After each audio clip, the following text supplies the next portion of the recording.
Welcome back, everyone. Now, before we jump into our next match, we want to tell you about something that is new to Worlds this year. Players can directly support their favorite teams by picking up Worlds team icons. With a team icon equipped during the month of Worlds, you can display a special in-game emote for your team.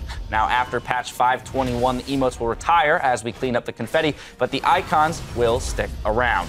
Now, of course, let's jump into our next Rumble on the Rift between North America's Cloud9 and AHQ Esports. I want to start by looking at AHQ, who were the first team to qualify for Worlds by winning the 2015 LMS Summer Split back in July, going 28-3. So, rather commanding there. Historically, people have pointed to Westdoor, though, as the player to watch when we get to international play. Is that going to hold true coming into this year? That's the big question, right? I don't think this is the meta is going to be good for Westdoor, but at the same time, when he plays these champions like Ari, like Diana, like Fizz, these are going to be picks that will be popular at the World Championship this year, and he does his thing. He likes to roam very extensively, but he hasn't really been the big star player on this team, and I think Incarnation definitely has a chance to win this lane and do well. I feel definitely like when we speak of Incarnation, like throughout this split and this season in general, he's been playing all these safe picks like Victor and Azir, but he was first and foremost famous for playing those assassins back in Season 4 in solo queue, so I'm expecting this meta to also favor him. Question of whether or not they can adjust to that, to those picks in the mid lane. Crumbs, what about you? What's most important here looking into this matchup? Well, this should be a really explosive game because from the statistics, AHQ has actually a team that gets a lot of good early game leads. So at 10 minutes, they usually have a pretty nice lead. But the interesting thing is, when it reaches to 20 minutes, their lead almost always just balloons out of control. So they are a team that really knows how to snowball a game if they get the lead. Now, the troubling thing for Cloud9 is that in their gauntlet run, they fell behind in 8 out of the 14 games. So if they give a lead to... That's at 10 minutes, correct? Yeah, at 10 minutes. So if they fall behind in that early game, they're very likely to lose a game, especially considering that they lost every first and second game except for the finals, in which this is a best of one. It's a group stage best of one. You don't get to a redo to make it out of groups. And in this particular matchup, too, HQ, they like to fight early, right? And there's not going to be any Devourer, Shyvana stacking shenanigans, because if you try and do that against HQ, they're just going to kick your ass in the early game and your jungler's never going to be relevant. This is where High needs to really step up, right? And there's a mismatch in the top lane, too, with the Ziv and Balls issue. I think Ziv is an outstanding mid laner. Balls has been having his troubles, and they got to show more in the early game for sure.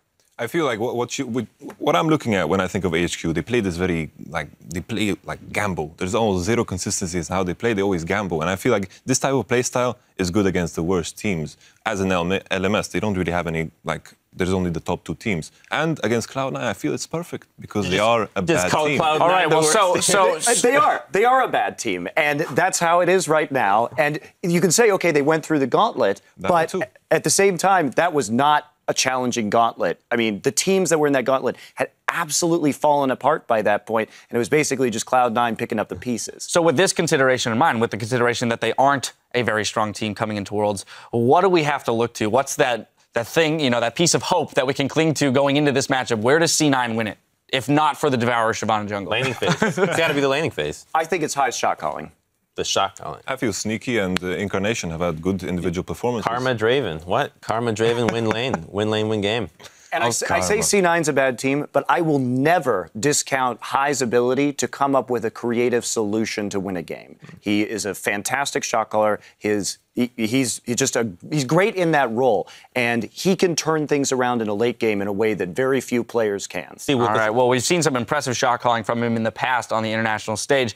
I have a feeling I know where this is going to go, but I'm going to go down the line and get your predictions nonetheless. This time around, we're going to start with Yamato. I think Cloud9 will go 0-6 in their group. So you're predicting the entire group to begin today. He's not just doing game one. All his predictions for Cloud9. That'll be filled in the rest of group stages. Now, I'm hoping that in this long break, because High was plugged into Cloud9 and had to change this role very quickly. Now he's had a few weeks to really level up. So I'm hoping that we're going to see something new, and High has really evolved as a jungler. That said, I don't think that's a realistic expectation, so I'm going to take AHQ here, too. We've gotten ourselves a little out of order. Crumbs, though, I'm assuming you're going with AHQ as well here. I like Cloud9. I like what they did in the gauntlet, but the fact that they lost the first game so many times and the fact that AHQ's ability to snowball leads out of control is so prevalent, it's very hard for me to want to go with Cloud9. So again, I'm going to have to agree with Monty and Yamato here and go with AHQ. All right, second game in a row. We're all in agreement here on the desk, painting a grim picture for Cloud9. Let's send it over to our caster booth to get the game underway. Now, as we go, Westor says the Incarnation and High partnership has made Cloud9's mid lane a serious threat. 他比较不同，他是刺客也会，然后那个维克特也会。那我觉得他也是很厉害的中路。那尤其是他有那个 Jungle High 的配合，那他很会如鱼得水。那我觉得他也是个不容小觑的对手。 Well, we'll find out how much attention AHQ will pay that mid lane. Before we get to the game, let's take a look at the starting lineups for this match. On the blue side, it is, of course, the North American Cloud9, Balls, High, Incarnation, Sneaky, Lemonation, and their coach is Bubadub. And on the red side, we have AHQ Esport from the LMS. Ziv is in the top lane. We're, of course, going to have Mountain in the jungle. Westor, we just heard from him in the mid lane and as the AD carry. Albus is the support and Backstairs is their coach. And we're about to jump into picks and bans. I'm hoping for an Assassin v Assassin matchup, but it's not what Incarnation was playing really at all in summer. Westor, he loves them. Yeah, there's a lot of talk about how many bans Westor draws as a mid laner. He drew the most Fizz bans of anyone else who was banned in all but 3 of their games. But AHQ actually spent more bans on opposing mid laners than were targeted at Westor. They banned Azir in pretty much every game and Cassiopeia in half of them. So Westor actually has a very small and limiting champion pool, and his team actually bans to protect him in those situations, which makes Incarnation's vast champion pool actually a bit of a concern. It helps when he is then roaming to help out the rest of the team, of course, if you're investing in those bans, which is something we don't see from Incarnation at all. Very true, but this AHQ lineup is no longer about Westor. Ziv was the MVP up in the top lane and has been the main carry for the team as well. Westor roams to help the other lanes and snowball them because they've become bigger carries than himself in the mid lane. But yeah, Cloud9 have a lot to prove. At the same time, they're like 0 expectations for Cloud9 right here. They can go in and just play fairly freely and show what they can do. Well, 3 bans already in, gents. Mordekaiser's out. Azir once again banned by AHQ. Rek'Sai and Ryze from Cloud9. So C9 targeting some very specific champions with at least another jungle ban, hitting maybe the weaker area of Cloud9's team. Yet another Azir ban. That is no surprise for AHQ. Even with the nerf to Azir, it is somewhat expected. And there are more unknowns on the side of AHQ than any other team at Worlds for pick and ban, because the last competitive patch they played on was 5.13. They ended their season so long ago and qualified as the #1 seed. It will definitely be revealing what they decide to do in this champ select. Both Gangplank and Lulu will be open. And instantly, as I say, Cloud9 locks in the one that was left. That is the 3 picks we keep highlighting. Mordekaiser, Gangplank, and Lulu. Obviously, HQ will still have a chance not to get an Elise, sadly, for Mountain, but he's played a lot of Gragas back in the LMS. He likes these big bruiser here where he can stay alive a little bit and wait for his team then to move from the lanes and join him in these invades. He likes to do like Mountain is a jungler. He only goes one way, and that's forward. I've never seen the guy retreat from a fight. He's always first man in, and he stays in there, and he keeps fighting. Traditionally, standing at the end of it as well. AHQ have been incredibly dominant in their region, only dropping 3 games all summer long. You contrast that to Cloud9, it was only 3 series they managed to win all summer long. Maybe it's an overstatement. And in those 3 series, they dropped more games than AHQ did in their entire split. It really feels like a David and Goliath matchup, but we'll need to see what AHQ do. Kalista and Braum, 3 seconds left. It looks like those will be the picks. Yeah, like these 2 very strong picks for AHQ. Don't get one of the real big power picks, but Braum, I think for support is definitely up there as a must pick in almost every single game. And of course, Kalista, while she's not perm-ban anymore, she's still a very, very strong laner. And AHQ as a team will constantly force fights around that bottom lane. Ziv will TP down, Mountain will gank it, and Westor will roam. So having a strong lane, at least where you have early kill pressure, is very important for their early fights because they have to snowball. So Cloud9 need to think about what they're going to lock in. The Brahmins also a steal. Early lock-in, and it is a Morgana, most likely for Lemon. Couple of interesting things about these Cloud9 picks. The Morgana is what Lemon Nation ended up picking after he shied away from Karma, which he seemed really attached to. It's also an old school counter pick to Braum. I never considered it a counter pick, but it's actually very good against it because you can black shield the stun from the Braum. Additionally, Lee Sin as a champion high has put a lot of games on. It's a champion we expect to see a ton of jungle prevalence throughout Worlds here. 5 attack damage on Warrior, as well as some energy buffs and buffs to the ultimate, which allow to do more damage on targets it passes through, are all big things, and Cloud9 will look to put out some early pressure here. Yeah, much like we saw Fnatic in the last game try and counter what IG normally likes to do with camping that top side of the map. Cloud9 now knows how AHQ plays the early game, and they want early aggression with at least a jungle pick. Gangplank can also fight for himself, but Darius was still left open, and Gentlemen, got some very strong picks. Darius and Rengar at the 2015 World Championships. So 2 of the big champions, 2 of the 3 big champions we pointed out as being extremely powerful on this patch have been picked here, Darius and Gangplank. Lulu was, of course, banned. And then out of nowhere, we get this Rengar from Mountain. We're looking at the champions he's played since the summer split. He actually wasn't their jungler until the very end of the spring split. And there are no Rengar games anywhere here. This is awesome. Yeah. And we've got so many questions, not only on the side of AHQ. Balls, not played Gangplank. We've got 1 game for High on Lee Sin, and it was a loss. I cannot wait to see how they play in game. 20 seconds left for 2 more picks. Remember, Gangplank is a flex pick. It can go to the mid lane. I might even say it's probably better in the mid lane. You have a free farming lane. But Vega as well, I love this pick. This is like Christmas. So much. So now we know the mid lane. We're assuming that's Incarnation's Vega. That's going to be his Vega. This pick and ban is Christmas. Deficio, I'll give it to you. You have many things to say about Vega. So Vega is coming in now as a champion that has been buffed in quite a few patches to slowly under the surface, been getting buffs in there. The last one he got was very big for him. And in this mid lane, as a pick here, he's not the greatest early laner. He's not going to destroy your pre-level 6. Which could be worrying against Westor. Sure. He's yet to pick. He gets to pick a counter assassin. He has to go find assassin against it. He has to. But if you do not shut down the Vega... It wasn't banned. It's been banned in almost every game against AHQ. If you don't shut down the Vega before he hits level 11, he will take over the game and he will one-shot everyone. And then Westor is going to stand on this fizz here being like, I want to one-shot one guy, and Incarnation takes out 3 at the same time. So we're going to have to see AHQ use Rengar level 6 combined with Fizz level 6 and destroy Incarnation so he doesn't sit and stack up AP, get his cooldown reduction, and just one-shot targets in the late game. This is going to be such an explosive game. And you know what, Jad? You said to me, imagine if you have Veigar and Gangplank on the same team. The zone control is huge. And his stun coming down, that burst damage is Ladies and gentlemen, on the bus right here, we were talking about champions we thought we'd see, and all of the champions we got excited about are already starting to trickle through. Every champion pick in the first 2 games has been unique. There have been no duplicate champions from this game to the next, as far as picks. I really like this patch. Now the question is, so far, this is still I just like it. This is still very snowbally, as I'm led to believe. If Darius gets ahead, if Rengar gets ahead, if Veigar gets ahead, etc. It's the meta. It's also the teams. Out of control. Like AHQ needs to fly ahead of the opponent to win, and they do it very often.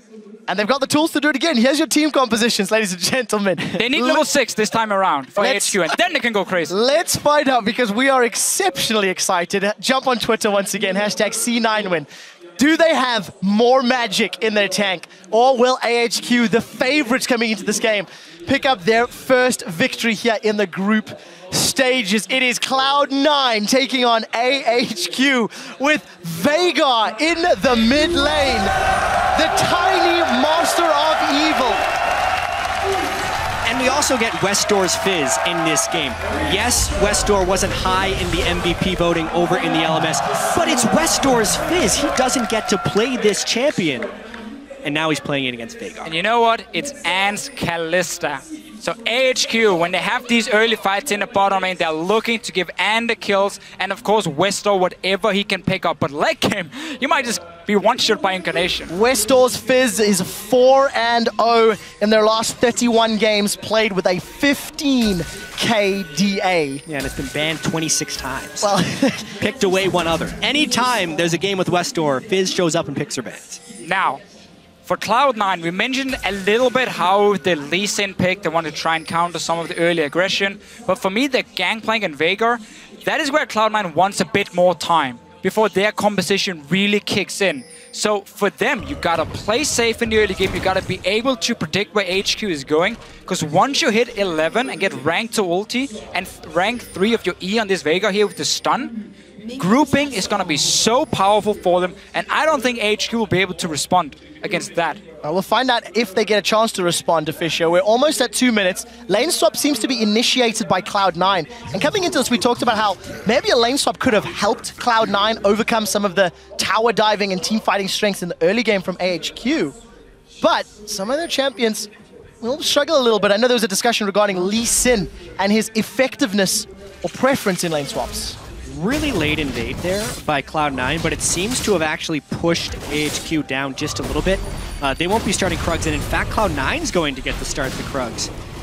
I actually feel like that's an incredibly small win for Cloud9, being able to start on the opposing jungle. So what both teams could look to do, if you value getting that early experience for your AD carry and support, is you fast push the first 2 waves and then you bounce it on the tower and you freeze it from there. And you try and just get a high level AD carry who can 1v1 the enemy top laner. For now though, both teams obviously instantly in. You see Albus on the bottom side of the map warding up the jungle of Cloud9, because now they gotta make sure that High and Balls can move down and start farming on the side. But we see Cloud9 already sending members. You have to respect this roam right away. Whenever there's an AD carry, the support goes rogue. And Albus now looking to do a bit of an invade in the bottom jungle. Slightly vertical jungle, but actually if High doesn't make it over quickly, he's going to be counter-jungled pretty hard. So because Cloud9 up in the top side of the map saw where Rengar and Darius were starting, they knew they were really far away from the bottom side, and that's why they can send Balls in here. But High, as you said, he needs to be down there as well. Otherwise, HQ can just focus and dive. I don't think Cloud9 actually saw the jungle start. They walked through a ward, but then Darius and Rengar dodged below. We'll see whether Cloud9 will be able to respond. Ziv is going to teleport up top, and every time we... High is lost here. He went in, they did not know he started red, so that's why he late warded the red, right, and now he's going down to his own jungle. But because he made the quick reaction, Mountain is also not able to counter jungle red. So, one thing I do want to keep an eye on, every time we look middle, by the way, Incarnation farming with that Baleful Strike, he's already got plus 10 AP for free, and I want to track just how high that goes. You want to know the funny thing about Veigar is, you don't even need that bonus AP. Just from standard items, you get so much damage because you have a 1-to-0 scaling on your ulti and on your W. So late game, you're just such a monster. It's more about even the stun duration and the cooldown of your stun, blocking such a massive zone and making it very difficult for Kalista to jump around in a fight. With all the early game action, Balls is the one that's suffering 7 CS in contrast to Ziv's 14. Lemonation did back earlier after doing those Krugs to help babysit Balls in this lane. And we've got an interesting 2v2. It's a very different lane swap compared to what we saw in the last game, where Fnatic were fast pushing from the start and AHQ tried to freeze one wave and then send down people to defend. Backfired completely because they were so late. Here we see both teams kind of being happy, just trading experience on top and the AD carry. We see up in the top with Darius being in the one-on-one lane. Yeah. High instead looking for a player on the mid lane. We're not expecting Mountain to do anything pre-6, and Westor's going in. He's gone in aggressively, and that might be brave. Event Horizon is flashed as Westor gets past the Christmas bells. Oh, Dark Binding connects on Anne, but there's no follow-up. Exactly, and also they can just put up the Braum Shield anytime a Binding lands so the balls can't shoot through. These are actually really favorable lane matchups for AHQ early in this lane swap. Ziv on Darius should be able to farm up just fine with Doran Shields and 4 health potions. Additionally, Anne and Albus can really punish Sneaky and Lemonation. Or sorry, Balls and Lemonation in that bottom lane because of the Braum and because of the melee versus range discrepancy. Yeah, never been a fan of the lane swaps where you just trade AD carry for top lane experience. I think top laners always benefit so much more from getting an advantage. Now in this case, you can see Cloud9 are swapping back. So before it gets completely out of hand, they want to get it back to standard lanes. I like the little play though from High around the mid lane, because you saw the minion wave were pushing slowly down to Incarnation. That meant Westor, he had to overextend to keep farming as a melee champion, and therefore High knew there was a chance he'd get in, and he forces a flash, which can be key now that Westor will be under more pressure, and Incarnation is soon hitting level 6. Yeah, of course, Incarnation's going to have that freedom thanks to his opponent not having flash. I want to mentioned balls going toe-to-toe with Ziv's Darius. We've touched a lot on the Gangplank and the Veigar, but Darius, a champion we've not seen in the West at all. He simply became relevant after the patches, after the tournaments had already ended. What are we expecting out of Darius? He is tremendously strong in melee versus melee matchups. And he's also very swingy in lane. The fact that Balls has had to swap back into this lane with Ziv having a full level on him as well as double CS is putting him in a situation to fail. So Ziv will actually have a large amount of lane pressure and should be able to bully Balls' Gangplank quite substantially here. It was just such a weird start for C9. We've taken that camp and then slow pushing it with Sneaky up on the top side, so he barely got an XP advantage over that top laner on their way. So Ziv just picked up so much extra farm, and he's going to continue to be a bully. Level 6 is where he really starts becoming extremely hard to deal with, and he's one of these champions that if he gets going, he can just snowball completely out of control. It's why teams like playing around the top lane. And we had a question regarding Ziv and his champion pool coming into this tournament. He used to be mainly the tank player, being the main engage. He's on Darius, he's on a carry, and so far it's looking good for him. Well, in my opinion, Darius as a top laner has the most overlap between tank and carry. Maokai or Gnar or Shen, the things that Ziv played a lot of in the regular season, are full tanks, but Darius generally builds tank items, and then if he gets Noxian Might up, will gain upwards of 200 attack damage in the late game and become the carry. So the textbook juggernaut, I would say, for Darius. The standard build we see from him is Black Cleaver and then often Dead Man's Plate coming in as well. And I think that's an extremely powerful item on this patch here, giving him a bit of movement speed, and also if he stacks it up to 100, of course, that first hit where he gets the extra damage and a slow is really good for a fairly low mobility champion like Darius. Westar taking a little bit of poke. He doesn't have flash, remember. We'll be able to just dance out of this one. Clearing that pink ward is actually pretty high value considering he didn't have immediate jungle support. So that's actually a nice mini win there for Westar, and his flash is only 2 minutes off from coming back again. You talk about jungle support. Level There 6 we go. Thrill of the hunt. The stun connects. This will be first blood to Westar's Fizz. He does get stunned up high. I'm not sure you want this fight. Gets some damage down. And the assassin has got his hands on the gold. Something we hadn't talked about much this game is the importance of the level 6 Rengar gank, and also the importance of Elise Sin having impact before Rengar can hit that point. Not only did Mountain nail his first Rengar gank, 10 out of 10 getting the kill and the flash from Incarnation, Hai hasn't even hit 6 yet, nor has he pulled off a gank that burned any summoner spells. Surprising that the first gank C9 pulls off was very smart, timing the minion wave, pushing in, forcing a flash. There was no return from Hai. A no flash mid laner managed to take away a pink ward. That should never happen, especially because your jungler has not been paying attention to the side lanes either. So we need to see Hai go in and still use the fact that Westar had no summoner, or for a few more seconds, 1 minute maybe, he can still be punished. So far, AHQ has been getting everything in this game. Slowly pulling ahead, over 1,000 gold. Every time we look top, Ziv is shoving balls under his tower. We see Sneaky and Lemon being forced down. They're taking unfavorable trades from Albus and Anne.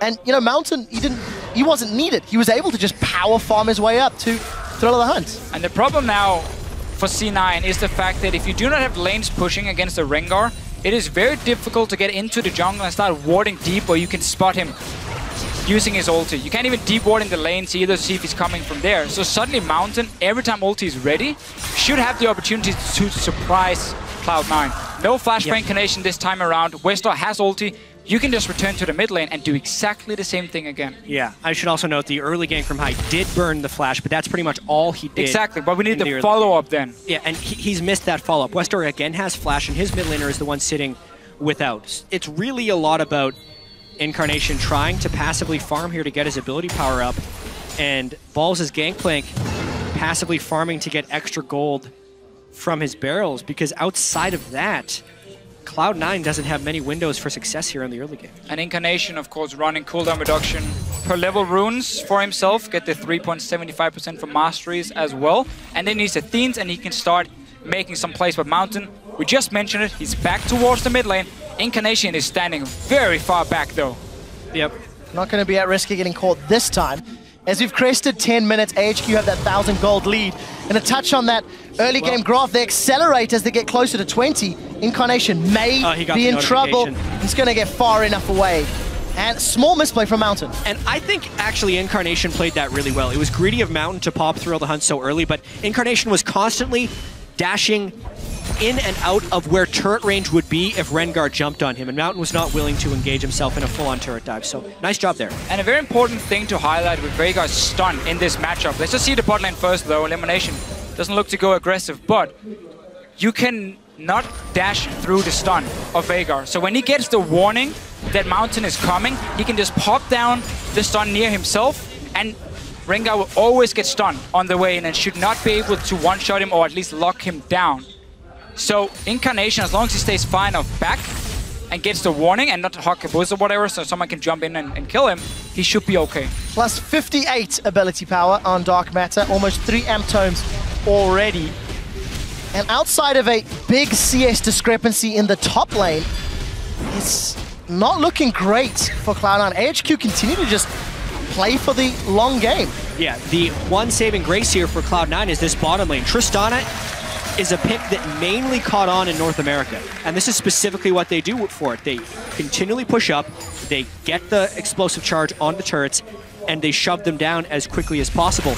Even though Sneaky was top lane for the early start of that lane, he still gets the turret. And even though the rest of the game was going towards AHQ, that turret gold is going to come in really handy if they can withstand the rest of these ganks. Well, Mountain wants to get balls. Apprehend connects, as does the Decimate. That's a flash away. The teleport from Incarnation gets cancelled by Chum the Waters. Westall gets away. While all that is going on, Lemon, Sneaky, and High take Dragon number 1 after taking Tower number 1. Yeah, Mountain wasted that ulti in the mid lane before, so didn't have it ready for the dive up top, and then C9 using all the globals they had ready. High just making Westar use a bit of mana, and now he cannot clear the wave because they're already pushing on it. And Cloud9 is rotating around Sneaky to get the explosive charge on turrets as quickly as possible and trying to punish the low wave clear of the Fizz mid. Cloud9 is still very much in this game, getting the Dragon, avoiding the dive in the top lane, and also getting that bottom turret. It is putting the emphasis on AHQ to start fights, which shouldn't be a problem, but they haven't found the fights yet. One of the main things for Tristana when she became a pick was that she was good in lane against Kalista. You could out-trade the Kalista with the early trades because you had your E doing the physical damage, and then once you get towards these towers here, because Kalista is a fairly slow wave clear and basically very limited before Hurricane with the wave clear, Tristana will always get the 4-5 hits with the bomb exploding. So C9, when you have a Veigar, when you have a Tristana and a Black Shield, that's a very, very strong siege composition for them against absolutely no defensive wave clear on the side of AHQ. So AHQ are looking to open up the map soon and start fighting. They do not want a longer laning phase. They need to start getting these roams and creating these picks. Otherwise, Cloud9 can just easily group. Incarnation is getting very close to his 11, and then suddenly it becomes very bad for AHQ. Well, AHQ do look to secure their first tower in a moment or two. Their next wave is busy conga lining down. Balls still 35 CS down. But while he's unable to defend top, AHQ are under pressure middle. It looks like Lemon will be aiding Incarnation, and High's just waiting in the wings. So what Sneaky wants to do here is push up the bottom lane to apply pressure and force someone to defend, and then he can just rotate to the mid lane, group up with Incarnation, and take down this mid tower. You can see him already move away and start moving through the jungle, or at least trying to. Then they spot Rengar on a lot of these deep wards, and now he can safely just jump away. Very, very good wards from C9. They know which lanes to play around, bottom side and mid lane, because those are the outer turrets you're aiming for.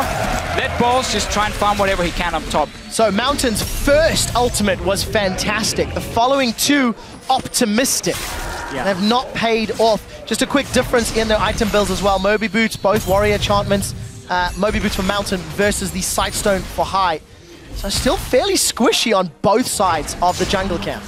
And this would normally be the time in the game where AHQ would be taking advantage, but they just strictly don't have the wave clear, and that's the stun! Oh, he's down! Sneaky gets the kill, even an assist for Balls. They're gonna turn their attention to the tower as that cannon barrage helps to clear the wave. C9 might be behind in gold, but this composition when it gets to siege on a tower is so deadly. You see the stun, the chain CC coming, and you just burst down one target. They are so far ahead in map pressure as well.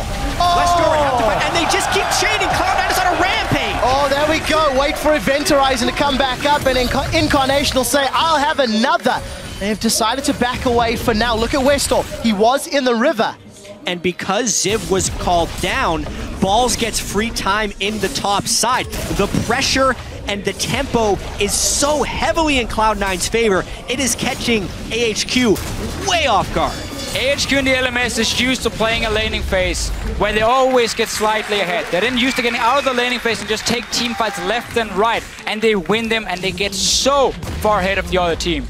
Now, they're suddenly against a group of guys who can simply move up to a tower as a unit and just slowly but surely they look for a pick or they just take down the tower. And AHQ needs to respond by flanking them and getting a massive team fight. And this game could very easily become a bloodbath with the way it's progressing.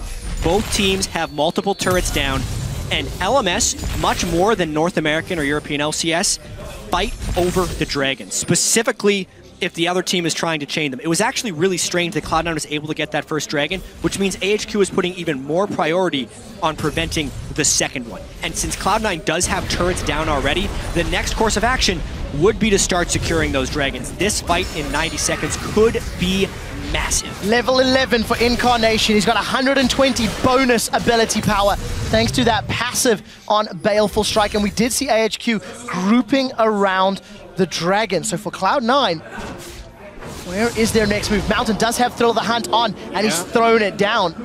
Really poor ultimates after that first gank so far. I mean, what was he hoping to accomplish with that? He ulted, and he wasn't willing to face check in to get vision because honestly, he may have died. I think he was, also just checking. Is there anyone hiding around here? Do I get a marker? Do I get a warning? But it does mean for the team fight now, near this Dragon, it is not there. And the way for AHQ again to engage, just highlighted, they have to be able to flank in. Otherwise, Incarnation can just land the stun, deal the damage. Oh, that was so close. If Westor jumped in, that Primordial Burst could have just insta-gipped him. I will say, from the earlier push that Cloud9 did on the mid lane, it does feel like HQ is not well prepared for this Veigar pick. And Incarnation has put a lot of practice in on it. Jack, who would be prepared for the Veigar pick? It's Worlds. You have to be prepared for anything, and this is the value of some of these different picks. Whether or not you can find the proper counters for Veigar, this is what's looking like close to the first Westor and AHQ have seen of it. 2,000 gold ahead. Cloud9 are after falling behind at the 10-minute mark. Dragon and Vision, way north of Dragon, is fully secured. Cloud9 should not be surprised. But look at Westor Mountain off to the left-hand side of your screen. And this is another beautiful thing about this Veigar pick, is once you start fighting around objectives, your stun can just cover a complete entrance. How on earth is HQ gonna walk into this Dragon if they walk straight into the stun? They might have to. They have teleport on Ziv, and they're giving up the second Dragon already. Cloud9 with a fantastic performance. Let's be honest, surprising many. A lot of people anticipated AHQ to do well, and this Veigar pick has thrown the game on its head. Incarnation gets caught by another Chum the Waters, flashes defensively high, forced to safeguard out. We did see the Glacial Fissure go down, as well as the Cannon Barrage. And at the end of the day, a lot blown for nothing. TP used from Ziv as well, but it quickly cancelled, realized there was no fight to be had as C9 already jumped out. But we mentioned this in Champs, like we talked about it during the early game, how for Cloud9 it was just all about not falling behind in the early stages of the game. Wait for Incarnation and wait for Sneaky to scale up a little bit and then to start sieging away. And as you said yet before, AHQ so far have been looking for a few picks with Mountain, but he's been very far from finding anything. Yeah, Mountain's Rengar has not been impressive. His first gank was good. Everything after that has completely missed the mark.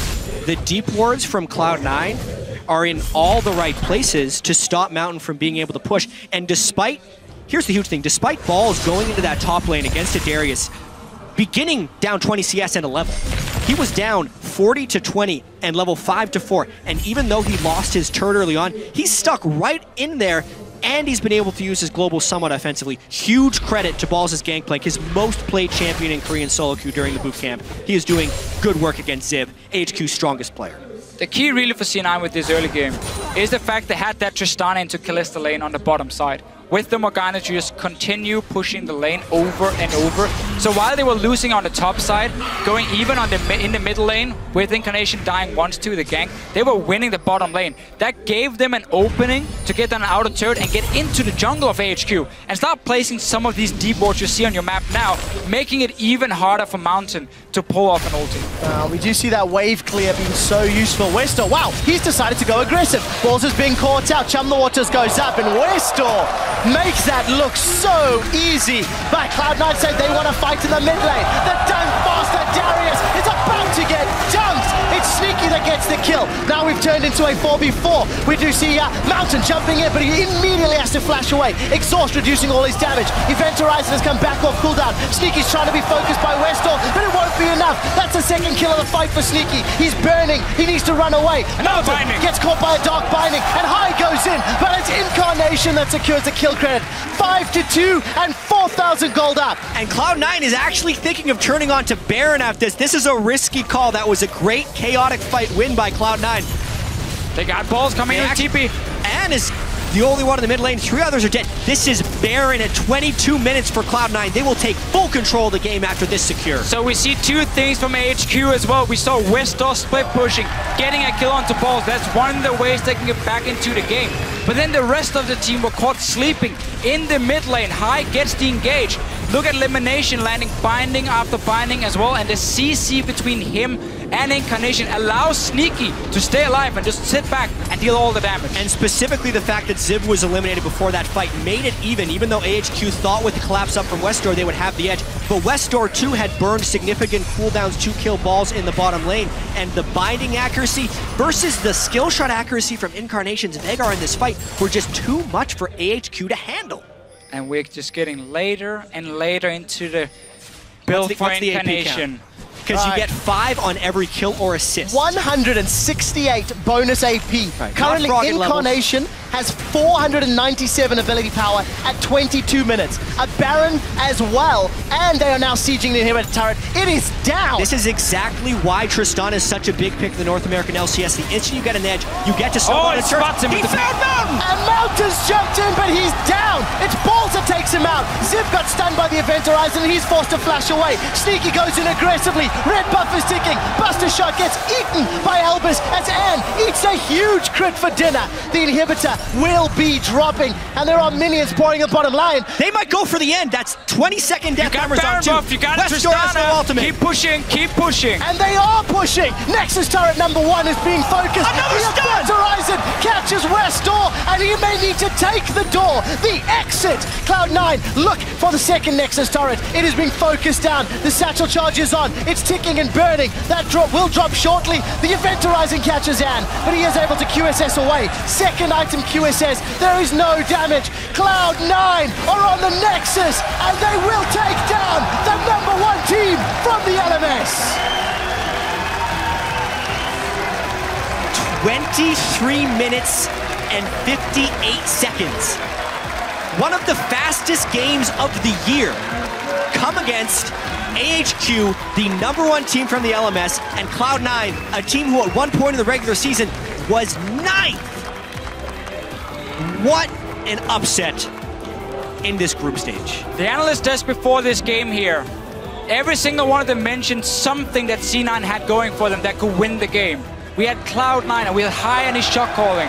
We had, of course, Incarnation and Sneaky as the 2 carries as well. Both of them stepping up big time in this game. But this composition for C9 when it comes to sieging is so powerful. And AHQ had 0 wave clear. Such a risky comp. And there were so many unknowns about AHQ coming into this event. And DeFisher, you and I were actually talking last night. Cloud9 had a lot of different ways in which they could win this game. We didn't get a chance to talk about it because it was over in 24 minutes.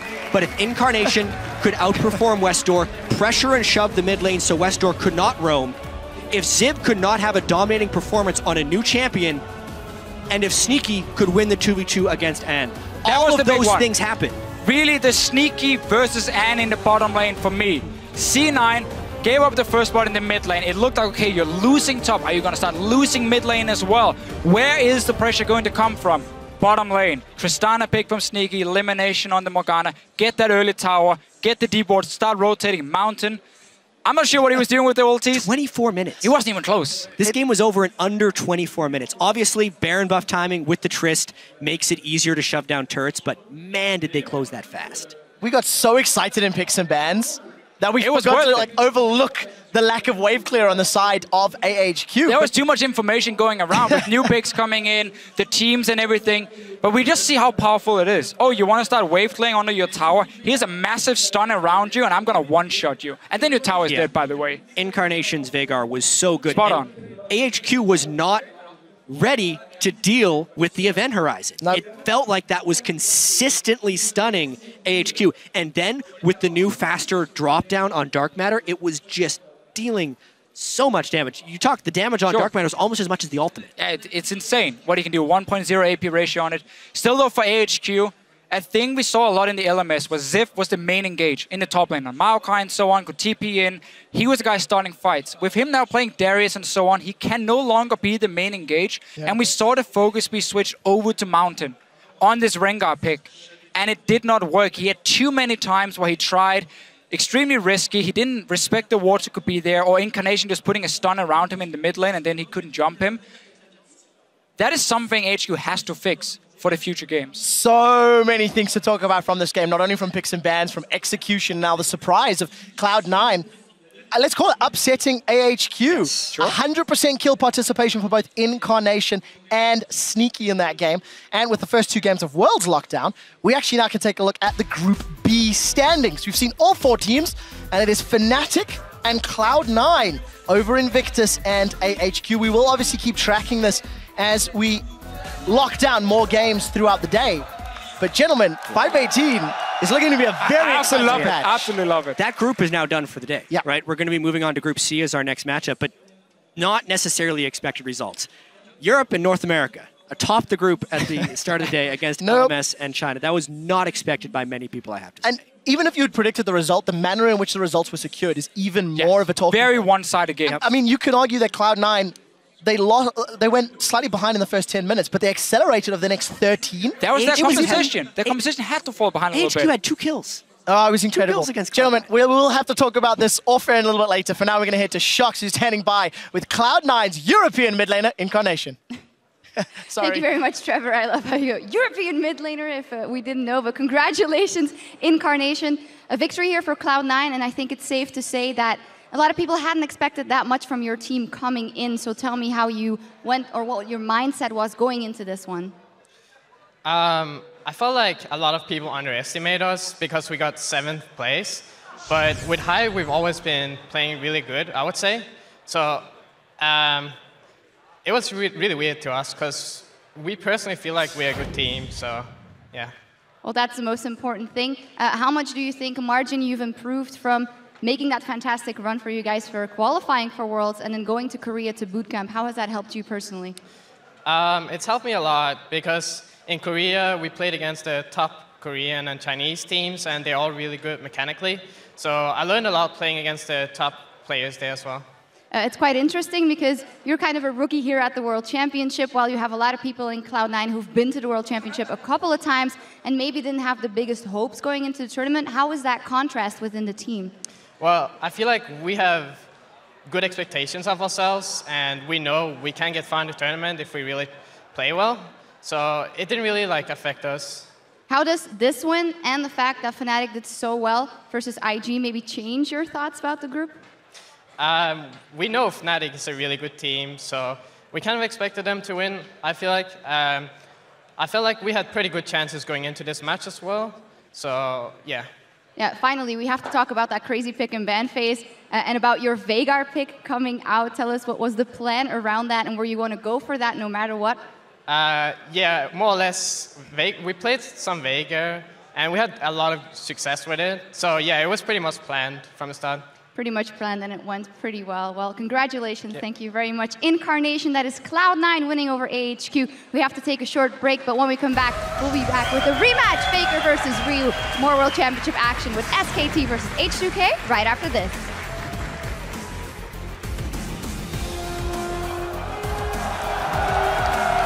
Call for help if you need it. Don't be afraid to play aggressive. It's call fine where if everyone you die. is. Call where everyone is. Make sure you kill everybody. but they just strictly don't have the wave clear, and that's the stun! Oh, he's down! Sneaky gets the kill. I have my KT off, Westler, fist, last hit, No ulti, nice. Cut back. This guy? He's stunned? Yeah, I'm here.